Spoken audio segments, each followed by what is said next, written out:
nasci na Bahia e cheguei em São Paulo em 1979. E morei na zona oeste de São Paulo. Atualmente eu moro na região da Praça da Sé. Glicério, Parque Dom Pedro, nesse miolo do centro. O que levou a minha família a vir para São Paulo provavelmente é busca de uma vida melhor. Meu pai veio trabalhar com 16 anos aqui e voltou para buscar a família. Fomos vindo de 3 em 3. Né? Aí no final deu 8 filhos. A cidade que eu nasci chama Ceabra. Ela fica no interior da Bahia e é uma região que existiam os indígenas tapuias. E eu sou descendente desses tapuias. Hoje já existe uma aldeia, né? Tapuia lá. E meu pai saiu em 79 com a gente, mas ele não voltou mais. Só eu que voltei.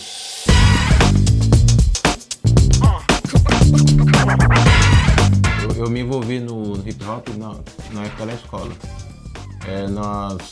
Os primeiros filmes do Beat Street que passou no cinema foi pra Globo. E aí virou febre nas escolas. As escolas ficavam fazendo batalhas. E aí eu tive acesso ao break. Então tinha um irmão meu, mais velho do que eu, que ele já estava numa série maior, numa série acima uma ou duas acima da minha. E ele já dançava. E ele e outro amigo dançavam. E eu ficava só olhando e acompanhando as batalhas deles, escola contra escola. Essas batalhas eram normais na escola acontecer, de break, nessa época. Não chamava de break, chamava de robozinho, né? As batalhas de robozinho.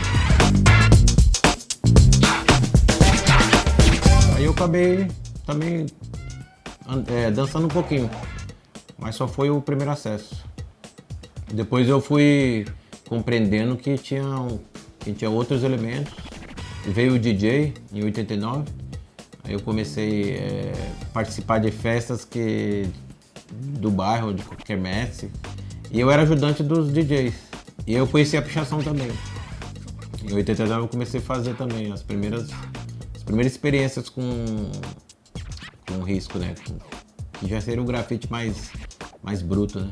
A pichação seria o grafite mais bruto naquela época. E aí eu comecei a conhecer realmente a cultura, né? E aí conheci os rappers, né? Os Racionais. E através do DJ eu comecei a conhecer os rappers. E os amigos também começaram a cantar, né? Aí é o hip hop de quebrada, né? Então a gente começou a criar esse hip hop de quebrada. O amigo começou a virar cantor, o outro virou dançarino. E aí fomos entendendo. Eu fui participando dessas escolas de rua. Por exemplo, na pichação, depois eu comecei a criar os stencils. Até que eu consegui realmente fazer um trabalho profissional de stencil. E conheci que tinha outros estilos, além do hip hop também. E fui indo, né? E me envolvendo com o hip hop, assim. As minhas influências são atitudes de transgressão. Então eu ficava vendo Basquiat, Keith Haring. Aqui no Brasil eu ficava vendo o John Hard, fazer umas cabeças. Então eram várias pessoas. Sempre ouvia esse tema. As influências da minha família no trabalho entrou a partir de 2006, quando eu viajei para Bahia depois de tantos anos e conheci minha avó, as minhas avós, né? Os meus tios, que eram os irmãos do meu pai, os irmãos da minha mãe também, que cada um trazia alguma coisinha que entrava na minha obra. Eu comecei a perceber, né, que tinha causos, né, que eles falavam, tinha animais que eles falavam, né, fantásticos, animais fantásticos, histórias fantásticas que a minha mãe contava. E isso vinha da avó dela também, sabe? Tinha esses tipos de assuntos deles. Então eu ficava analisando o que isso tinha a ver com a minha obra. Uma influência que eu lembro que eu comecei a fazer uns deuses lá, quando eu fui pintar lá. E eu não tinha esse tipo de trabalho aqui. Então foi através de eu começar a conversar com eles, ter o contato com eles, que Ó, vai chover. Como que vai chover? E começava a chover. Então tinha alguma coisa mística lá. E aí eu comecei a fazer uns deuses lá, que era deus do trovão, deus da água. Ficava peitando as caixas d'água no meio do mato, sabe? Então teve várias influências deles, dos próprios parentes que eram dessa região. Conhecia a parte do artesanato deles também, que eu não tinha acesso e não sabia. Então eu comecei a conectar com a minha. O que eu fazia que tinha a ver com eles, né? A questão dos oratórios, a parte de Santos era tudo veio de lá. Não foi criada aqui em São Paulo, foi criada a partir da hora que eu conheci eles. A produção do que eu descobri lá tinha a ver com o meu avô. Ele fazia umas rendas, uns tecidos que ele rendava à mão, e fazia esculturas também, vários tipos de escultura. E essas esculturas tinham uma tecnologia que você, por exemplo, arrancava o rabo do pavão e poderia guardar fumo dentro. E a da minha avó tem a questão da fazer aquela tapeçaria usando a folha do coco. Então tudo isso influenciou na minha produção depois para chegar em São Paulo. Já a partir de 2006 tem essas temáticas.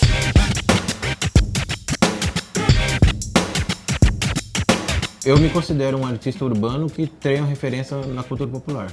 E na rua também me identifico, porque eu trago a vida, as relações de várias pessoas que não estão no urbano, elas estão nos interiores. Então o grafite ele acabou virando uma ferramenta de comunicação de cultura. Os meus principais trabalhos são animais e santos. Os animais e santos. Esses dois eu gasto mais tempo. O animal, que seria da série Animais Marginais, e os santos, né, que são os santos rebeldes.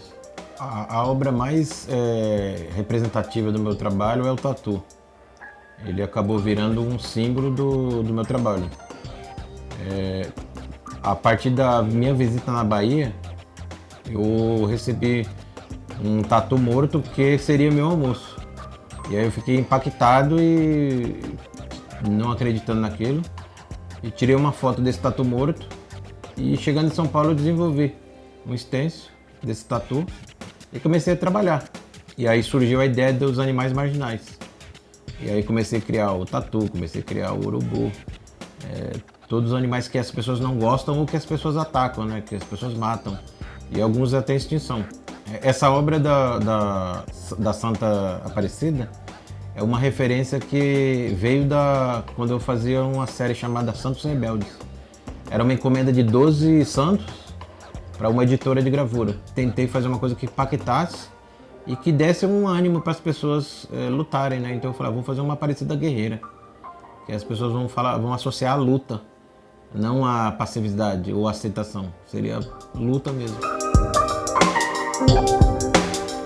Uma obra atual que eu faço é uma série que chama As Fantásticas Tapuias Encantadas. E aí também é baseado nas minhas primas, lá da Bahia. Então eu registrei as imagens delas e usei para fazer um stencil. E cada uma eu criei um elemento, baseado em elementos da natureza. Então uma foi a terra, outra o fogo, água e o ar. E cada uma eu criei um tipo de bicho. Aí já misturando algum outro tipo de espiritualidade, né? Tipo o salamandra de fogo, e aí o outro tem o tatu, que é a libélula, que aí significa liberdade. E cada uma ela enfrenta algum tipo de problema real. Então eu uso ela para assuntos reais. Por exemplo, de extinção, de meio ambiente, sujeira. Então, e cada ano eu crio um personagem a mais. Agora nesse momento eu tô criando a Rainha dos Ventos. Retado, danado, lampião, rei do cangaço, Maria bonita, só fulô da fumaça do vapor. O meu trabalho hoje ele atingiu vários níveis, né? Eu fiz exposições desde bibliotecas até museu, então passou por muitos, né? Hoje ele está em museu do Brasil, tem no Chile, no Salvador Allende, tem no Museu Afro Brasil, tenho espalhado em outras entidades também. Doações que foram feitas pelos meus representantes, através desse percurso de exposição que eu fiz. Você passa na estrada, você vai ver uma casa abandonada, vai estar meu trabalho lá. Você vai ver um viaduto, vai estar meu trabalho lá. Pode ser que você olhe para o alto e vai estar num prédio também, porque são vários tipos de grafite que eu acabo realizando. Desde letras hip hop até o extenso e às vezes até coisas abstratas que eu tô com vontade de fazer na hora, depende de como eu tô no meu humor. Então, vários locais você vai encontrar um tipo de intervenção que eu fiz. E às vezes eu pego um canetão e só faço um risco numa foto de um banner de rua. São várias. O que me ajuda a registrar é a fotografia. Ajuda a registrar isso e divulgar na internet, para a pessoa conhecer mais o trabalho. Mas tem trabalhos de murais também em eventos, no Brasil inteiro também. Lampião, Maria bonita e Lampião, Maria bonita e Lampião, Lampião.